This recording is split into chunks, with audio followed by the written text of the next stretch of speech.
I didn't make a scene. I didn't cry. I didn't even raise my voice when my phone rang at 6:47 on a Tuesday morning, and I heard my daughter sobbing so hard she could barely get a word out. I just sat up in bed, put my feet on the floor, and said, "Tell me where you are." She said, "Mom, I'm at Riverside Park, the one near the old train station. I have the kids and I have our bags and I don't know what to do." I said, "Stay right there." I didn't ask her what happened. Not yet. I already knew something had been building for months. You don't raise a daughter for 34 years without knowing when she's holding something back from you. Every time I called, she'd answer a half second too quickly, too cheerful. The way a person sounds when they've been practicing sounding fine. I got dressed in 4 minutes. I called my driver and told him to bring the car around. Then I sat at my kitchen table with my coffee and I thought about what I was going to do, because I already knew. My daughter. I'll call her by what she's always been to me. My baby girl, though she'd hate me saying that, had married into a family that believed they were the only real family in the room. Her mother-in-law, a woman I will call my son-in-law's mother for the rest of this story because she doesn't deserve more than that title, had spent the better part of 4 years trying to make my daughter feel like a guest in her own marriage, a temporary guest, the kind you're politely waiting to leave. What I had never told my daughter, what I had never told anyone, was that 3 years earlier I had quietly purchased the building where her mother-in-law's interior design firm operated. The whole building, 4 floors in a part of town that had started to go up in value faster than anyone expected. I hadn't done it because of my daughter. I'd done it because the price was right and the location made sense, and I'd been buying commercial real estate in the city since before my son-in-law's mother was running her little empire out of a suite on the 2nd floor. But I thought about it that morning. While the coffee was hot, while it was still quiet, I thought, well, now it matters for a different reason. I found them exactly where she'd said.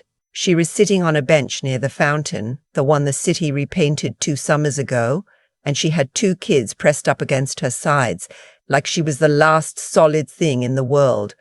3 suitcases and a duffel bag were piled at her feet.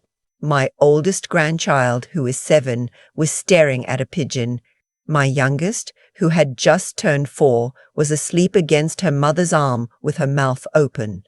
My daughter looked up when she saw me, and she started crying before I even reached her. I sat down next to her. I didn't say anything right away. I just put my arm around her and let her cry for a minute. The real kind of crying, not the kind you do when you want someone to feel sorry for you, but the kind that comes out because it has nowhere else to go. Then I said, "Okay, tell me." It came out in pieces. The short version is this. Her mother-in-law had gone to my son-in-law's firm. He's a partner at a financial advisory group, has been for 6 years, and told people there that my daughter had been taking money from their joint accounts without his knowledge. She had presented documents, printed statements, highlighted and annotated like she'd been building a case for months, because she had been. The documents were real, the money had moved, but what the documents didn't show was that my daughter had moved that money because her mother-in-law had told her it was for a surprise investment opportunity for my son-in-law's 40th birthday, something his mother wanted to arrange quietly. And could my daughter just transfer the funds to this account and keep it between them? My daughter had done it. She had trusted that woman. She had thought they were finally becoming something like family. By the time the truth came out, my son-in-law had already frozen their joint accounts. His mother had already suggested, gently, so gently, that perhaps it would be better for everyone if my daughter took the children somewhere for a few days while things got sorted out. She'd even help pack the bags. My daughter told me that part, and something in my chest went very quiet and very cold. She said, "She handed me the suitcases, Mom. She handed them to me like she was helping." I looked at the fountain for a moment. My oldest grandchild had given up on the pigeon and was now leaning against my knee. I put my hand on the top of his head. "Did you transfer the money yourself?" I asked. Yes, she said. From your own account or the joint? The joint. She said it needed to come from there. Do you have any messages from her? Texts, emails, anything where she mentioned this plan? My daughter looked at me. Yes. She texted me the account information. And I have the emails from before where she explained what it was for. Does your husband know about those messages? I don't think so. I don't think he's asked. I nodded. Okay, I said again. Let's get the kids in the car. I called my attorney from the back seat while the children slept. His name is not important. What is important is that he has been my attorney for 19 years. He is very good at what he does. And when I told him what had happened, he was quiet for exactly 4 seconds, and then he said, "Forward me everything she has. Every text, every email, every screenshot." Today, I said, "I also need you to pull up the lease agreement for the second floor of the Caldwell Street property." Another pause. The Hargrove Design Group lease. That's the one. He understood immediately. That's why I pay him what I pay him. My daughter stayed with me.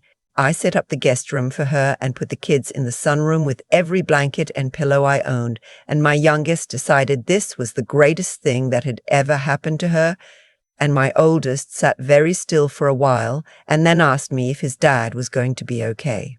I said, "Your dad loves you very much. This is grown-up stuff, and grown-ups are going to fix it." He looked at me with those serious eyes he's had since he was 18 months old, and he said, "Are you going to fix it, Grandma?" I said, "I'm going to try." That night, after the children were asleep, my daughter sat at my kitchen table and went through her phone. She had more than she realized, not just the texts about the account transfer. She had a chain of messages going back 8 months where her mother-in-law had coached her, step by step, on managing household money in ways that, read in isolation and without context, looked suspicious. She'd been building a trail, a false one, and my daughter had walked right down it because she'd been trying so hard to be accepted. I sat across from her while she read through them, and I watched her face change as she understood what she was looking at. She said, "She planned this." I said, "Yes, this wasn't impulse. She was doing this for months." Yes. She put the phone face down on the table. She looked at the wall for a long moment. Then she said, "Why does she hate me so much?" I didn't have an answer for that. Some questions don't have answers that make any difference. What I said instead was, "It doesn't matter why. What matters is what we do now." My attorney moved quickly. By Thursday morning, he had documented everything, the texts, the emails, the account information my son-in-law's mother had sent, the timeline of transfers, the paper trail that told a very different story than the one she presented to the firm. He also drafted a letter, not to my son-in-law, not yet, to the building management company that handled the Caldwell Street property on my behalf. The letter was simple. It informed the tenant, Hargrove Design Group, that the building's ownership had reviewed the terms of their current lease and wished to schedule a meeting to discuss renewal options.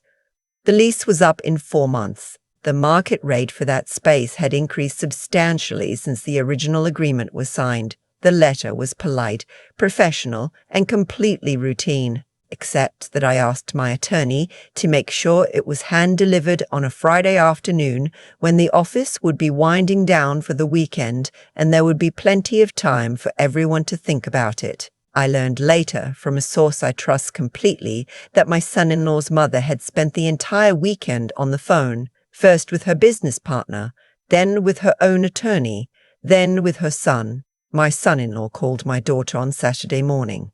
She was sitting at my kitchen table when the call came in. I was making oatmeal for the grandchildren. I didn't leave the room. She looked at me and I nodded and she answered. The conversation lasted 41 minutes. I could hear his voice through the phone, but not his words. Mostly I watched my daughter, the way her shoulders slowly came down from around her ears, the way she stopped twisting her ring after about 15 minutes, the way she pressed her hand flat against the table and took a breath. When she hung up, she sat quietly for a moment. Then she said, "He didn't know. Mom, he genuinely didn't know about the texts." She told him she'd been trying to help me manage money better and that she told him I'd been unstable, emotionally unstable. That's the phrase she used. I set a bowl of oatmeal in front of my youngest grandchild and didn't say anything. He wants to see the messages, she said. Of course he does. He sounded. She stopped, started again. He sounded like himself. Like the person I married. Not like he's been lately. I said, lately he's been hearing one story. She nodded slowly. I want to be careful about what I say here about my son-in-law because this isn't a story about him being a villain. He isn't. He is a man who loves his mother and trusted her and was fed information from someone he had no reason to doubt over a long period of time, very carefully. That's how it works when someone decides to dismantle your life. They don't do it all at once. They do it slowly, in pieces, each piece small enough to seem reasonable on its own. My attorney met with him on Monday. My daughter's messages were presented in full, in chronological order, with the account information and instructions from his mother preserved exactly as she'd sent them. My son-in-law is a financial professional. He knows what documents look like when they've been curated to tell a partial story. He recognized what he was looking at. He called his mother that afternoon. I don't know what was said in that conversation. I never asked and no one told me. What I know is that 48 hours later, my son-in-law's mother's attorney contacted my attorney and indicated that his client was prepared to correct certain misrepresentations she had made to the firm and to her son, and that she hoped this matter could be resolved without further escalation. My attorney, who I genuinely enjoy working with, replied that he would convey the message and that separately, the building management company for the Caldwell Street property would be in touch regarding lease renewal. At current market rates was 62% higher than what she'd been paying. And here is the part that matters, the part I have thought about since, the part I want to be honest about. I did not do any of this to be cruel. I want that understood. I have no interest in cruelty. I am 63 years old and I have buried a husband and built a business from nothing and raised a daughter on my own for 11 of her growing up years. And I have learned that cruelty is just pain wearing a costume. It doesn't build anything. What I did because someone had used my daughter's trust as a weapon against her. Someone had handed her suitcases and smiled. And I have always believed, that when someone takes an action, there is a consequence. That is not revenge. That is just the way things work. My attorney negotiated the lease. My son-in-law's mother signed a new agreement at the revised rate. She also provided a written statement to her son's firm clarifying that she had misrepresented certain financial information and that the concerns she had raised about my daughter were without foundation. The firm's partners noted the clarification. My son-in-law's position there was not affected. My daughter went home 12 days after I found her at that park bench. I helped her carry her bags back inside the house. I met my son-in-law at the door and he shook my hand and held it with both of his for a moment and said, "I'm sorry, Eleanor." And then he stopped because that's not my name, and he laughed a little, the uncertain kind, and said, "I'm sorry. I don't know why I said that. I said you were trying to be formal. It's fine." He nodded. He looked like a man who had not slept well in 2 weeks. I felt unexpectedly something like sympathy for him. I spent that afternoon with my grandchildren in the backyard. My oldest wanted to show me something he'd built out of sticks near the fence. My youngest sat in my lap and demanded I tell her a story about a princess who lived in a cloud castle, so I told her one. I don't remember what I made up. Something about a princess who was very wise and had a horse who could speak French. Before I left, my daughter walked me to my car. We stood in the driveway for a moment without saying anything, the way you can do with someone you have known your whole life. She said, "Did you plan all of that?" "From the beginning," I said. "I had some resources that turned out to be useful." She looked at me. She knows me well enough to know that's not a full answer, and not quite a deflection either. She said, "She's still going to be in our lives, Mum. He's not going to cut his mother off. I don't expect him to." "I know," I said. "So what happens now?" I thought about it. The late afternoon light was coming through the trees in that particular way. It does in September, all golden and slightly sad, the way good things look when they're almost over. "Now she knows," I said. "She knows what you've come from. She knows what's behind you, and she'll have to decide whether that changes how she moves." My daughter looked down at the driveway, then she nodded. I drove home the long way. Past the park, actually. Past the bench near the fountain.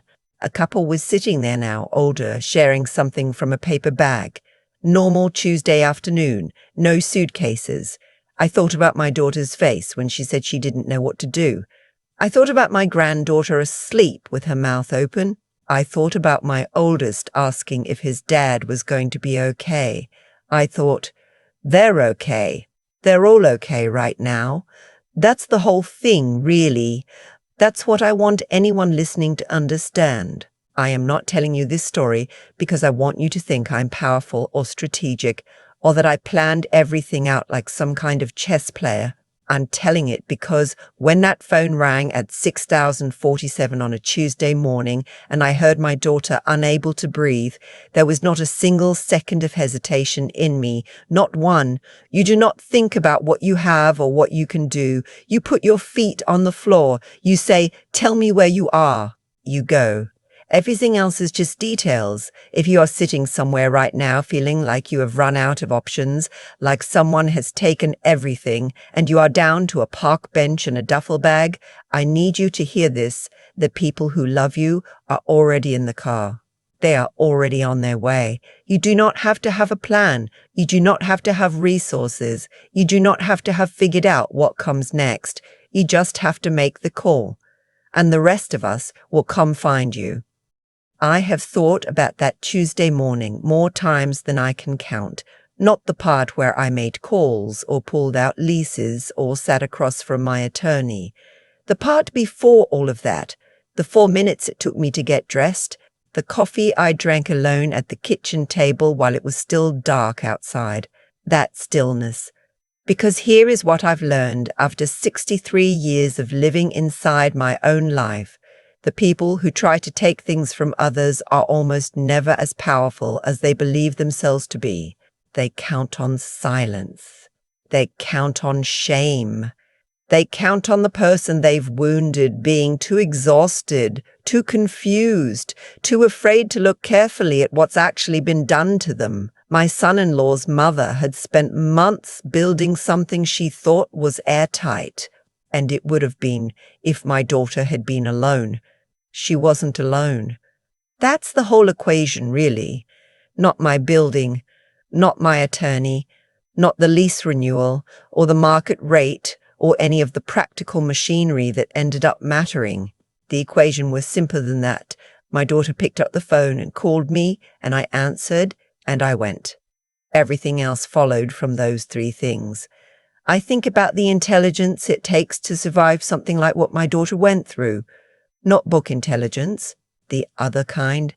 The kind that knows when to hold on and when to finally make the call. She held on longer than she should have, maybe, but she made the call. That took courage she probably didn't know she had, because courage rarely announces itself. It just shows up at 6:47 in the morning, barely able to breathe, sitting on a park bench saying, "I don't know what to do." That's not weakness. That's the beginning of something. And I think about what it costs a person to do what my son-in-law's mother did. The months of planning, the careful construction of a false story, the energy it takes to keep that kind of thing running. She poured all of that into tearing something down. What she got back was exactly proportional to what she put in, not because the universe is poetic, but because actions have weight. They accumulate. You cannot spend years doing quiet harm to someone and expect that harm to stay contained.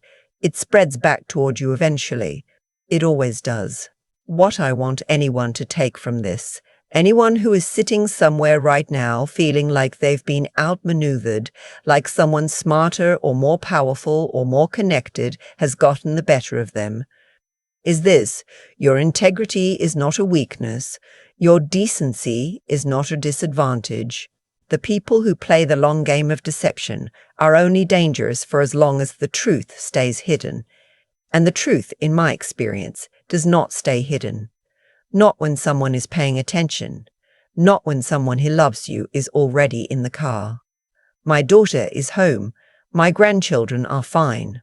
My son-in-law is working on rebuilding something that was damaged, and from what I can see, he is doing it with honesty and with effort, which is all you can ask of anyone.